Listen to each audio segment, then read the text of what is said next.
Hi, I'm Trisha at Club Scrap. Welcome to the homework phase of the photo roll workshop. We have a lot of specific step-by-step procedures to help set us up for success. And I wanted to make sure we weren't rushed during the final assembly of this workshop, and that's why we're doing this homework phase. During this time, we are going to be trimming and sorting all the paper, scoring it, and that way when we get together on Saturday, November 30th, or anytime thereafter, you can simply follow along with the easy assembly steps and then still work at your own pace. I'm going to be using a trimmer, and I use my Fiskars 12-inch guillotine style trimmer, a score pal. Score pal is really going to be an important part of this, some sort of a tool that you can use to add score lines to paper and also our folding board. I'm also using an accordion pocket file. And this is something that I've designed here at Club Scrap a number of years ago. It's basically a custom-made file folder, and I made it myself, and you can make one for yourself as well, but it's not imperative for this. You just need a little bit more horizontal space to stay organized. So we're going to be working with 4 piles, A, B, C, and D, or 4 pockets, A, B, C, and D. So just make sure you have a place to put 4 piles, maybe label them with sticky notes or something. And then when we're done with the homework phase, if you're not moving right along to final assembly, just grab some business size envelopes and slide the pieces into the envelope to keep them until we're ready to do our final assembly. Beyond that, I don't think we need much else. So let's go ahead and get started. Okay, let's take that accordion pocket file. I'm just gonna set that underneath my trimmer here. And I've got a whole pile from my project kit. So I've got my instructions handy. I usually put those off to my right. And then we have all of these embellishments, and don't lose track of those Velcro closures. We're gonna need those later on. So I'll set those maybe over here to my left. All of these other ribbons and embellishments, I'm going to slide away, including the photo mats too. And then all I've got left here now are the papers. And let's sort them into the order we'll be using them so we don't have to waste time digging for anything later on. Let's grab one sheet of the darkest green from your kit. One sheet of that. And then we have a paper color in here that's called Rose. That's this lighter color. There's a darker wine color and there's a lighter rose color, and that rose color has a texture on it. I'll just place that rose paper texture side down. Like you'll notice one side is smoother than the other. Then find the light green. That too has a texture. It's very, very heavy. So one sheet of the light green. Oh, actually grab the second sheet of the light green as well. Put that face down. Then 2 sheets of the wine, so 1, 2. Next, we're looking for this stripe print. Okay, so it's got vertical stripes on it. I'll put that face down. And then 1 sheet of the leaf print, face down. The piece of folding board. Now it's black and it's super thick and heavy. That'll be next. Then I want you to find the 2 sheets of the Flippin' Folio die cut. I'm gonna put that kind of face down too. You'll notice that one side looks more finished than the other.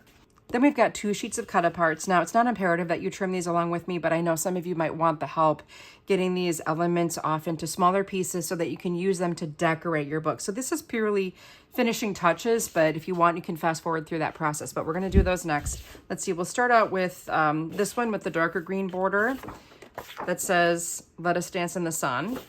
And then we'll have this one with the Little Moments, Big Memories. Put that face down. Now you'll notice that I still have 4 additional sheets of paper. These are not used, and there's plenty to work with here to make another scrapbook page. You'll have a lot of the embellishments, all of the photo mats left to work with. So I usually like to use the entire kit on a project, but it just wasn't possible to make that work with this one. But of course, enjoy using all of the rest of the things that came in the kit.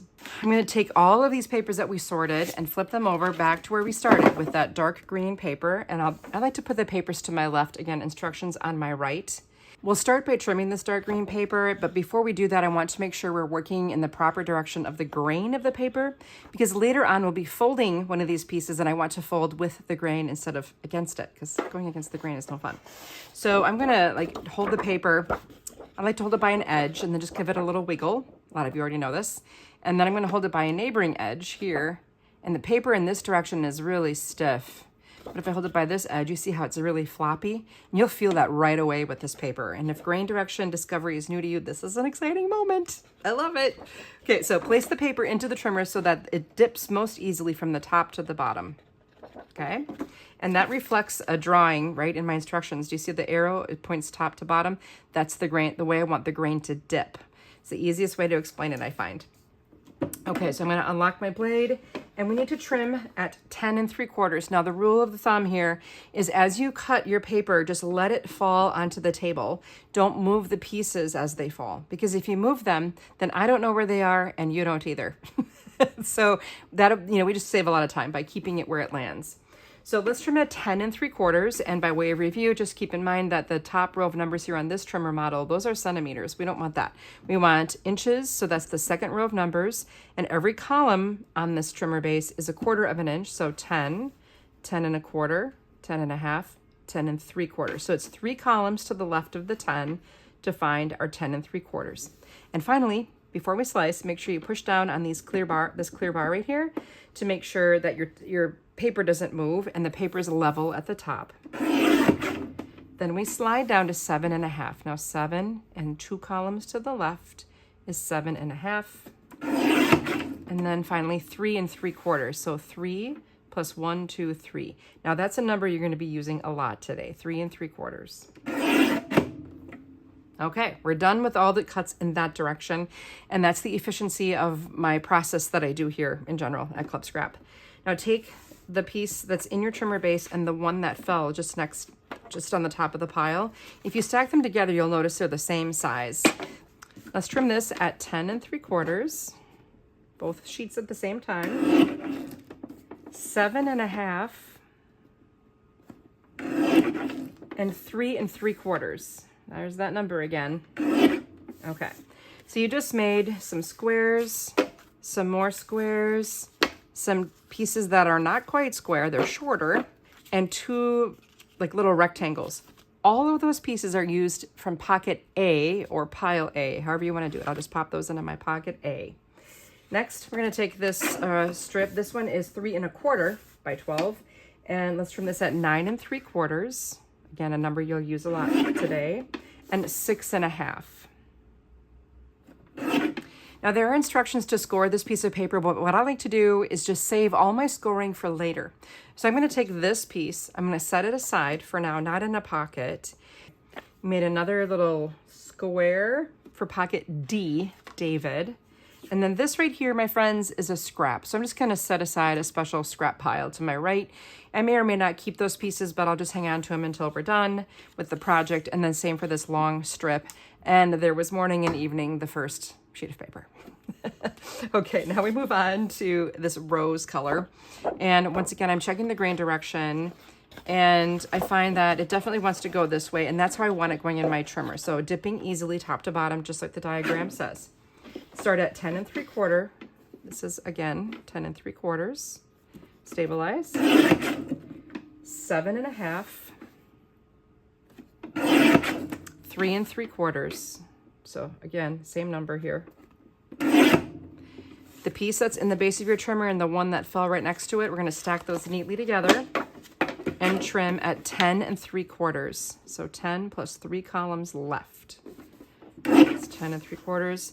These pieces need to be scored, so I'll set them aside. And the 2 little rectangles that fell off the end, that's a scrap, so I'll put that in my scrap pile. Now I'll take the next strip and trim this one, and just in case you need to verify, it's 3 1/4 by 12. We'll cut at the famous 9 3/4, 6 1/2, and 3 1/4. Take one of the squares you made and put it in pocket C. And the other 2 squares in D, David. And then this is a scrap I'll set aside along with the long strip. That's a scrap too. Moving on to 1 sheet of this light green. Make sure you only take 1 sheet. And you probably won't have a hard time figuring that out because this is really heavy paper. In fact, you'll probably be feeling like, is it really more just 1 sheet? Make sure it bends or squeezes easily from top to bottom once again. And let's cut it 9 3/4. 6 1/2, 3 1/4. Once again, you can take the first 2 pieces that you created, or the last 2, I guess, and place them neatly together. We'll trim once at 9 1/4, Set aside both of the longer pieces to be scored. And you have 2 pieces that fell. Those are scraps. Now take the remaining strip here, this larger strip, 9 3/4, 6 1/2, 3 1/4. You made a series of 3 squares. 2 of them go in pocket C, 1 goes in pocket D, David, and then the remaining pieces that fell are scraps. Again, those scraps can be used any number of ways. You can make pages with them too, or incorporate them into your photo roll. This next piece is going to become the base of our box. And that's why I chose this really heavy paper. I thought it would be perfect for that. So this time when I check the grain, I wanted to push together most easily from the left to the right. And we're going to make one cut at 11 1/4. Set this piece aside to be scored. And then you have another scrap that fell. We're making the lid to the box now, and this time I want the paper to once again dip most easily from top to bottom. Our first cut is at 8 3/4. 8 3/4. And then 8 3/8. Now, when you find 8 3/8, that's going to be halfway between 8 1/4 and 8 1/2. So there's the 8 1/4. I'm going to go halfway to 8 1/2 and make a slice. Now, the reason we had to trim at that weird measurement is just because we're making the lid of the box and we want it to fit not too tight and not too loose. And the only way to achieve that is by trimming at this weird measurement. So bear with me. Now rotate the paper so it's horizontal and let's trim at 9 1/8. So find the 9 and then you're halfway between the 9 and the 9 1/4 is 9 1/8. All right, this piece needs to be scored. Set it aside with the others. And then the piece that fell is a scrap. And you also have this really teeny 3/8 inch strip. That's a scrap. And then finally pick up the piece that remains. We'll trim at 9 3/4 and 6 1/2. This piece needs to be scored. Back to the scoring pile.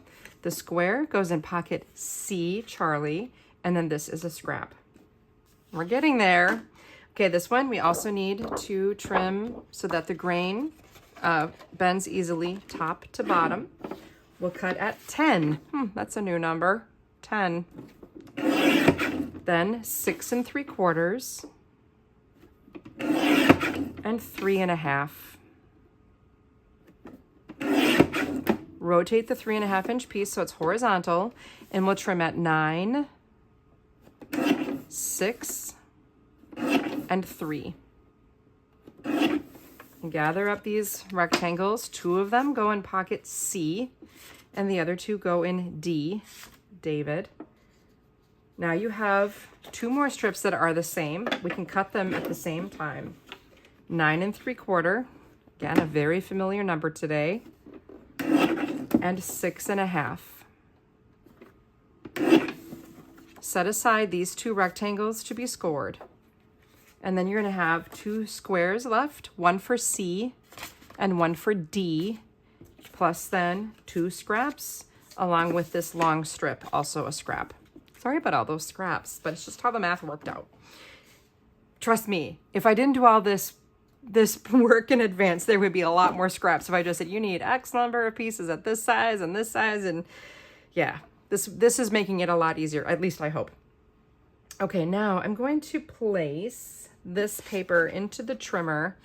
I think with this larger vine leaf here on the left edge, you get more pink over on here. And in case this doesn't go well, you have extra spare sheets, so that's kind of cool. I'll trim this at 8 1/2, and we don't have to worry about the grain direction this time. 8 1/2, 6 3/4, and 3 1/2. Now rotate this piece of paper so it's horizontal and trim at 11, 10, 7, and 3 1/2.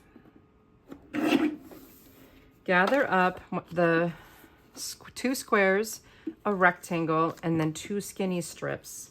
All of these papers are used on in pocket A. Next, grab this strip. We'll trim at 9 3/4, 6 1/2, and 3 1/4. The first 2 squares go in pocket C. The next square, D, David, and then the last piece is a scrap. This narrow strip is a scrap. And take the next piece, place it any old way into the trimmer as long as it's horizontal, and trim at 10, 7, and 3 1/2. You've got 2 squares, a shorter square. All of that goes in pocket A, and this rectangle is a scrap. I'm really getting there now. All right, this one doesn't really matter how it goes in the trimmer because it's kind of an all-over print. And we'll cut at 10 1/4, 7, and 3 1/2. 2 of these pieces, the one that's just in your base and the one that just fell, can be stacked and trimmed horizontally at 10, 6 3/4, and 3 1/2.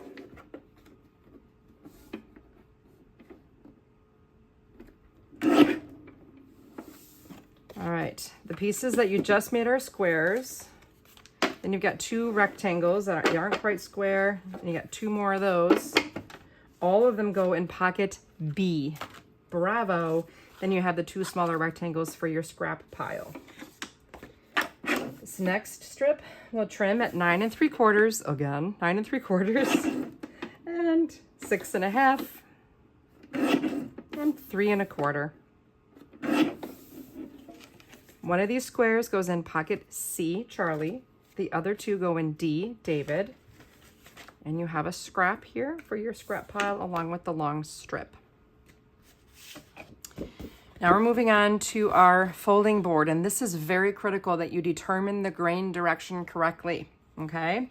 So push in on the board, because just holding it by an edge doesn't tell you a lot. When you push in, take note of how that feels. Then do it the other direction. Oh, I can barely push it in. It really gives me a lot of resistance this way. This way, I can push it in. So make sure that when you put this in your trimmer, you can push in from the top to the bottom. Very, very important step, okay? So let's trim this at 8.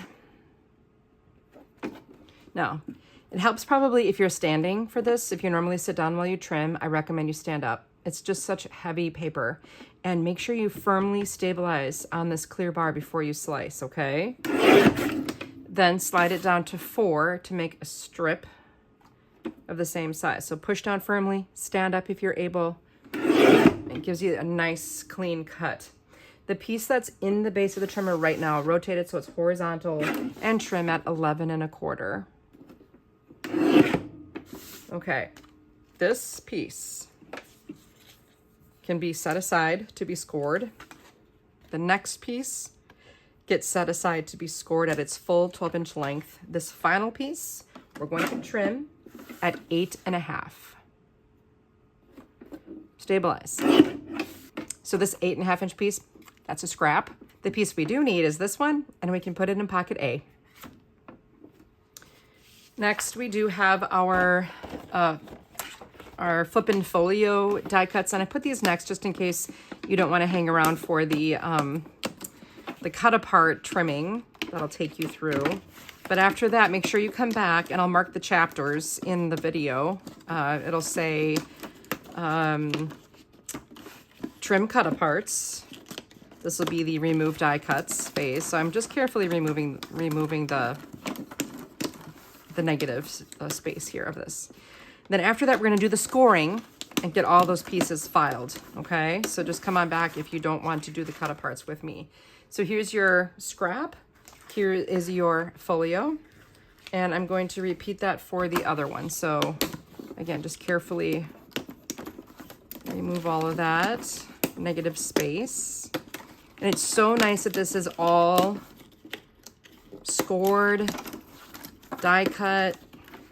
It's got a little thumb hole for it, everything you need here. It's so fun, and it's so interactive. That's one of the things I love about it.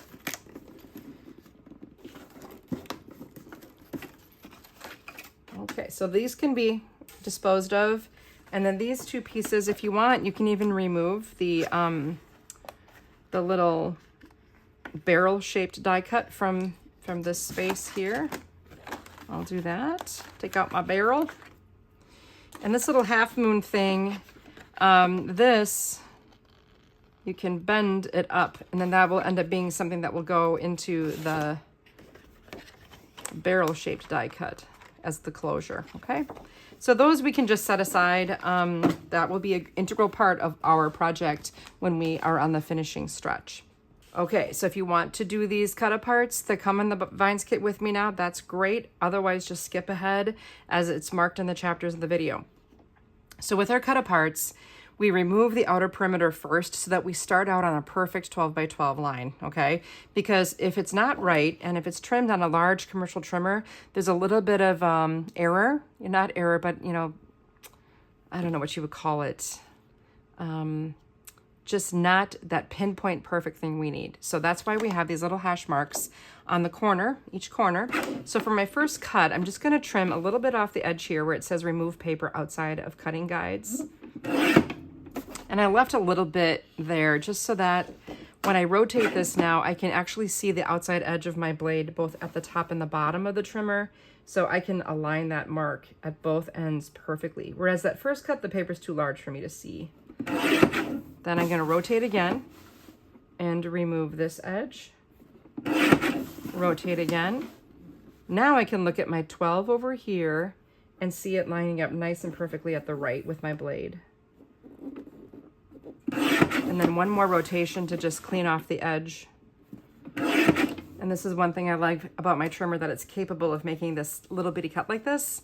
And now I've got this great 12 by 12. I'll get rid of those little scraps and make sure that this light green border is on the right. We'll begin by trimming at 10 3/4. Now when we're trimming these, for the most part, the cuts will always land on the nearest 1/4 inch. And always just make sure you're not cutting through artwork, or you might have the measurement wrong. So this time you're looking for 9 1/2. And then 7 1/2.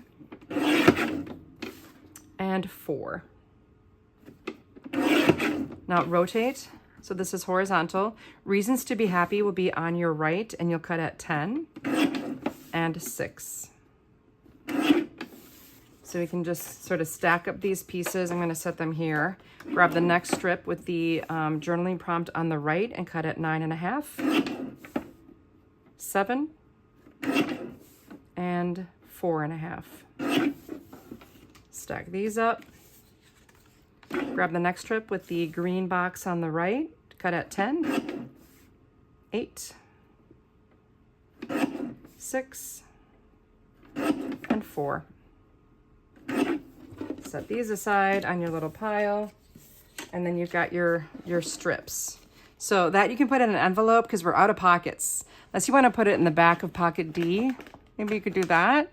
Whatever you're comfortable with. I'm going to set mine aside in a special little pile and grab that other cut apart, and then remove all of that perimeter like we did before by aligning the edge of the blade with the edge of those hash marks on each corner. Now, obviously, these cut-aparts are designed for pages, right? But with a little creativity, you can adapt them to help you with decorating your book. And again, all the other pieces can be used to create some more scrapbook pages if you like. Just incorporate those elements along with the photo mats, the ribbon, the other gold embellishments. Whatever's left over when you're done with your album, you can use for other things. So let's just take note here, little moments, big memories, that this element ended up being placed onto the outside of my cute little photo roll. How cool is that? Okay, now I'm going to trim this one. Should be at 7 1/2. I use this, I believe, on the inside of my thing. So again, just a little imagination. These come in really handy for decorating. And then all the rest of the pieces are just strips. And I'll show you once again while we're here on the photo roll. You see inside the spine, those pieces just came from one of the strips in the kit, okay? So again, that's how I adapted things to make it work. I love that. Now that we're finished trimming those papers, I'll set aside my trimmer and swap it out for a score pal. If you're using an accordion pocket file, be really careful at this point. Support your accordion pocket file as you remove the trimmer, and then from now on, make sure it lays on its back. So I am using a score pal here, and you can use any type of a scoring tool. And the score pal comes with this plastic bone folding tool. I prefer to use a metal tip stylus. The first thing we are going to score is our folding board. So to help me with this, I'm going to be using a grid ruler. I forgot to mention that I used this at the beginning. Any kind of a ruler that has a wide enough edge or some sort of a item that can serve as a guide while we're scoring this folding board will come in super handy. Now I'm working with the 12-inch piece. Make sure that it reaches all the ends, both edges of your score pal or your scoring tool. It's fully 12 inches. Do not score the one that's a little shorter, okay? Make sure it's the 12-inch piece. And we will score it 4 1/8.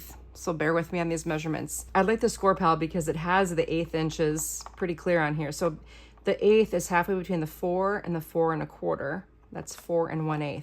So I will engage my little metal tip here at the 4 1/8, and then I'm going to bring my ruler right up next to it and push really firmly and make 3 passes, okay? While I push firmly. This is very thick board, so you're going to need some pressure here. Now I'm going to slide this to 5 3/4. That's going to make one of my spines for the photo roll. 5 3/4. Again, 3 passes. 9 7/8. So that's halfway between 9 3/4 and 10 is 9 7/8. 1, 2, 3. And then 11 1/2. Ooh wee. Okay, so engage. 1, 2, 3. And the reason I'm having you make 3 passes is because I really want this to be like a good score line. Do you see that? So good. All right, I'm going to set this aside just for a second and grab the piece now that is not quite 12 inches. Make sure that it's snug up in the left edge of your score pal. And our first number here is going to be at 4. Oh, that's nice and easy. Give me a whole number for once. 1, 2, 3 passes. Then 4 3/4. 1, 2, 3. Then 8 3/4. 1, 2, 3. And 10 1/8. So that's 10 plus 1 channel to the right. It's 10 1/8. 1, 2, 3. Okay. These 2 pieces can both be placed in pocket A. That'll be very foundational for our whole process. Now in my next pile, I've got these pieces that measure 3 1/4 by 6 1/2. These are scored horizontally, so make sure they're in there the long way, at 3 1/4. Now make sure you don't put as much pressure on the paper as you have been, or you'll go right through the paper. 3 1/4. And let's see, where do these go? Put one of these in pocket C, Charlie, and the other 2 in pocket D, David. Now this, remember, is the lid to our box. We're going to score at nice easy numbers here at 1 and 2 inches from each outside edge. So I'll place it in my score pal any old way, score at 1 and score at 2. Then just rotate the paper and repeat that. 1, 2. Rotate, repeat. 1, 2. Rotate, repeat. 1, 2. Now I don't have a pocket for this either. I'm going to put it with my Folio pieces that I removed from the parent sheet. And next up, I'm going to grab this textured light green paper, and I really want you to make sure the texture side is facing up while we score. It's not quite 12 inches. As you can see, we took a little bit off the end there. And I've got 2 kind of weird numbers for you. It's 1 1/4 and 3 1/2 from each edge. So 1 1/4, 3 1/2. Weird. And rotate, 1 1/4, 3 1/2, rotate, 1 1/4, 3 1/2, rotate. Last time, 1 1/4, 3 1/2. And notice, you know, I'm putting a little more pressure. That pressure you put on your tool, you have to just be aware of how heavy that paper is. And when you look at the backside, if you don't see a score line, you're not pressing firmly enough. So if you can't see a score line, make sure you just go back and do it all one more time. Just rewind and then get those measurements again. And I'll set this aside on with my little lid. Now we have this other light green paper here. Let's see, we're gonna score this one, make sure it's texture side up, and score at 3 and 6 1/4. There should be another one, same thing, 3 and 6 1/4. Put one of these in pocket C and the other in pocket D. Next up we have the rose, same story. Make sure it's texture side up. Score at 3 1/2 and 7 1/4. 3 1/2, 7 1/4. Both of these go in pocket B. Bravo. You have one more green horizontally, 3 1/4 for pocket C, Charlie. I think that's it. I think that's all the homework I'm gonna have you do. I've got almost 34 minutes of filming time. I probably worked a little bit more quickly than maybe you did, and if you had to stop and go back, it's great. Maybe you watched this once through and now you're going to tackle it by watching it again. So either way, it's a relatively small investment of time for the amazing results. So let's just quickly take a peek at where we're headed again. So again, we made the lid paper, we scored it and prepped it. We have the paper for the base scored and prepped, ready to assemble. We scored our folding boards into 3 separate pieces. We had the short piece, we have a long piece, and another long piece. And so step 1, when we do our final project, will be to link these together in a very strategic way. In pocket A, we also have every single piece needed for matting and creating the decoration on the outer cover. Then we also have this piece in pocket A. Pocket B is going to be these tri-folded sections and their mats. Pocket C will be the first folio, and pocket D will be the final folio. That's all there is to it. Then you can use all the leftover pieces as you wish to decorate your book, add your photos, your Velcro closures, or your hook and loop closures rather, and you're good to go. Isn't that cool? This is going to be such a beautiful gift. You're going to love giving it away. Before I let you go, I just want to give you a little preview. So instead of just using this once, because I worked so hard at developing the project, I was able to try it with some other collections. This one was made with the Club Scrap Lotus collection, released just in November. And you can see this, just stunning. I absolutely love this. And look at that. It's the same basic folding board and flip and folio units. It's the same cutting maps, the same pockets, the same type of a cut-apart that I use to decorate. Oh my goodness, this is absolutely stunning. But I did it too with another collection. This is going to be for a vacation. I did it with Harbor Town. Look how cute that is. Oh my goodness, is that not just the most adorable thing ever? I love the bright colors. Be so fun for Disney or maybe a Norwegian cruise, right? To the harbor towns. Or maybe you went to Greenland or the fjords. Oh, so fun. And then my colleague Karen, she made one too out of the Kit 301. And I'll review all this again in the final workshop. But I gotta say, I'm just so jazzed about how this turned out. I absolutely love this project. And even though the pictures are going to be pretty small, I thought too, even for developing, if you feel comfortable setting up your photos 2 pictures per 4x6, you can get double the prints. You know, out of one print, we'll have 2 pictures that will fit perfectly onto the book. I hope you're excited. Okay, if it's not yet November 30, 2024, just sit tight, set all the stuff aside safely, keep it organized, right? Maybe use an envelope or just keep everything in your accordion pocket file until then. And I will see you for our final time together when we make the rest of our photo roll project. I can't wait. See you there.